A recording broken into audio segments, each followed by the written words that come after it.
Ghotki train حادثے میں دونوں ٹریک کی بحالی سے متعلق ریسکیو آپریشن تاحال جاری ہے۔ اس وقت جائے حادثہ پر نمائندہ بول نیوز برکت بلوچ موجود ہیں، آپ کو مزید بتائیں گے۔ جی بالکل، ریسکیو کا کام دن بھر جاری رہا اور اس وقت بھی جاری ہے۔ اس وقت اس ریسکیو کا کام کے معائنے کے حوالے سے گرمی کی شدت ہے، اس کے باوجود بھی وفاقی وزیر اعظم سواتی صاحب ہمارے ساتھ موجود ہیں۔ وہ شانہ بشانہ دن بھر یہاں پر موجود رہے اور عیادت بھی کی زخمیوں کی، اور اس وقت بھی تمام کام کا معائنہ جو ہے اپنی نگرانی میں کروا رہے ہیں۔ ان سے بات کرتے ہیں۔ دیکھیں، یہ بڑا ایک دردناک واقعہ تھا جس کو بیان کرنا کم از کم میری قوت اور استعداد سے باہر ہے۔ بنیادی طور پر یہ پورا ڈویژن جو ہے، سکھر ڈویژن، اس کا ٹریک انتہائی کمزور ہے۔ ہمارے پاس کوئی دوسرا راستہ ہے نہیں۔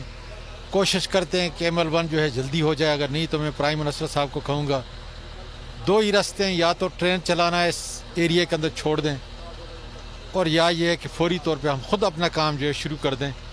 انہی چائنیز سے جو ہے یہ کم از کم یہ سیکشن بنا لیں۔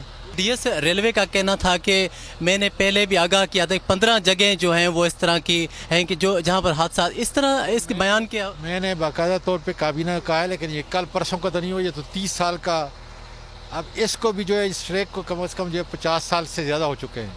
یہ ٹریک اور کیا چلے گا؟ اب اس کے لیے میں جا کے جو ہے کابینہ کو بھی کہتا ہوں، پرائم منسٹر صاحب کو بھی کہتا ہوں کہ اس کے لیے کوئی حکمت عملی ہم تیار کریں۔